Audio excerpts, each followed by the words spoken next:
The streets of Slough are a snapshot of modern Britain. It has one of the most multi-ethnic populations in the country, second only to London in its diversity. A long way from their homeland, some Romanian gypsies have decided to settle in Slough, hardly a part of England renowned for its chocolate box qualities. So why have they come here? You know, I think I might know why. I've spent a lot of time in Romania and it's a country I've really grown to love. But I've never met any Romanian who has anything decent to say about their gypsy minority. So now they've moved here, what do the Roma get up to on a daily basis? And what kind of an impression are they making? If you see a gang of them, 20 or 30 of them, it's intimidatory, isn't it? I don't think you could trust them. They muck up the area. See, I want them all out, they're all thieves, get out of my country. Views like these are presumably what the gypsies were trying to get away from when they came here. But the Roma of Chalvy and Slough clearly have an image problem. Most of us knew little about them until Operation Caddy hit the news on January the 24th this year. It was no low-profile police raid, instead involving 400 officers, many in full riot gear, armed with battering rams targeting 17 homes, including this one, belonging to Marius Miculescu's family, where, despite the door being smashed down at 5 a.m, no one was arrested. They really went for it, didn't they? This is extraordinary. It was a very shocking moment for me. I mean, you just wake up with a bang and people screaming, don't move, don't move. Didn't even explain what was going on. Put handcuffs on. We just They put handcuffs on you? Yes. You're a school kid? Yeah. In the glare of the cameras, 10 children were forcibly taken away, generating lurid headlines about child trafficking and Fagan gangsters, confirming the worst possible stereotypes of gypsies among their neighbours in Chalvy. They do child trafficking. They're irritating. How do you know they do child trafficking? Yeah, because some of them got arrested. It's like prostitutes and that. It was on the news. It's because of drugs as well. So you believe it because it was on the news? Yeah, and I lived close to them and I saw the police outside and everything. I was wondering what was going on until I turned up the news and I saw them. But it wasn't quite like that. Almost immediately, 9 of the 10 children taken by the police were returned to the community. And there was never any suggestion of prostitution or drug dealing. A number of arrests were made for suspected benefit fraud and stolen goods. But many of the Roma feel the raid was out of all proportion with the relatively minor nature of such crimes. They feel victimised and are too scared to speak out. Marius is an exception. I'm not saying that gypsies are perfect. You do get some bad gypsies, but at the same time you do get some white people that do different stuff as well, some black people and some Asian people. But that doesn't mean that everybody does it.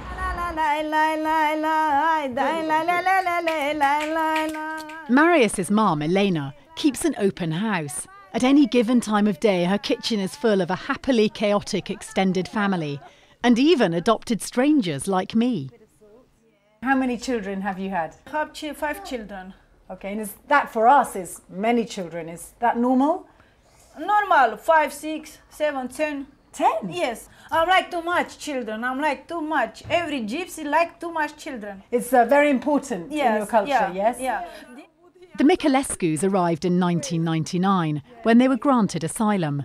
Since then, against many preconceptions, all their kids have gone to school. Grandchildren Del Piero and Norris will also go when they're old enough. He's only 3, so he doesn't speak Romanian and he doesn't speak English. So I can't speak to him at all because he speaks Roma, which is the gypsy language. I don't know how to speak gypsy language. No. You know, if all you've heard of these people, the Roma population, or all you've seen are those pictures in the news, the police raid, the child trafficking accusations, then I think there's a tendency to think, no smoke without fire. Something must be going on. But I've come here, I've got to know these guys over a couple of months, and I've never seen so much. You're very well. I've never seen so much kind of love in a family. Unlike the Miculescus, Puica Blandu is a recent arrival. Since joining the EU in 2006, Romanian nationals are allowed to enter the country, but unlike the Poles, for example, they have no automatic right to work. This leaves migrants like Puica in a bit of a predicament.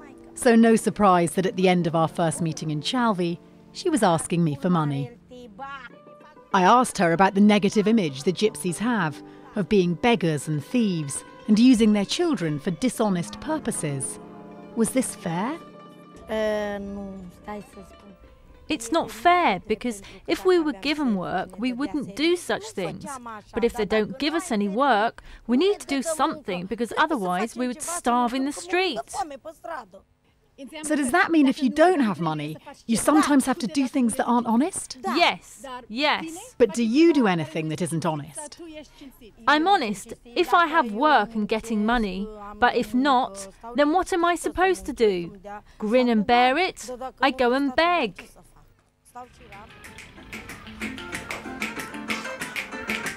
Back at the Miculescu's, a spontaneous party has broken out in the kitchen. Nikolai is a snappy mover and a sharp dresser. He also drives a much-loved 4x4, which got me wondering. How now financially do you, for example, buy a car? Do you have work or what's the system? My system now? Yeah. My system now, I'm looking for work. You're looking? No, I'm looking for work. And in the summer, do you work in agriculture? What do you work as? I work on the farm. Yeah? Yes, I'm start this month. I'm starting farm. And what do? You pick fruit, pick garbage? Yes. Which leaves me little the wiser. I'm still not quite sure where Nikolai gets all his money from. Currently on benefits, twice a week he's sent by the job centre to learn IT skills at this class. I was impressed by his determination to make the most of the opportunity. So he didn't have like the basic knowledge that he would like to have. So he was a bit reluctant in the beginning that if he could able to cope or not. But really, he really wanted to learn something now, I would say, and he's really working hard for that. To me, Nikolai and his family seem like warm and decent people. Try as I might, I can't square the headlines generated by the police raid in January with the gypsies I have met. Traffic children. Huh? What is this? I don't believe that. My children is my life. Why do traffic for children? This is light. It's nonsense. No. Do you know one gypsy who traffics children? Never. You know no gypsies who traffic children? Never.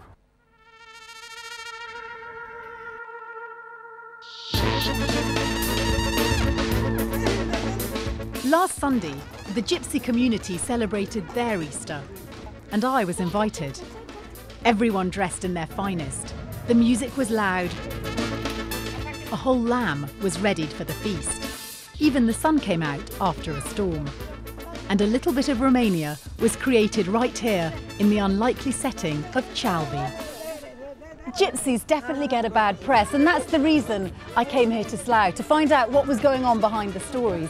And these are some of the families that I've met, and I've received from them great hospitality, and we've become friends. And it surprises me that in Britain today we're still prepared to give lazy labels to people whom we know so little about.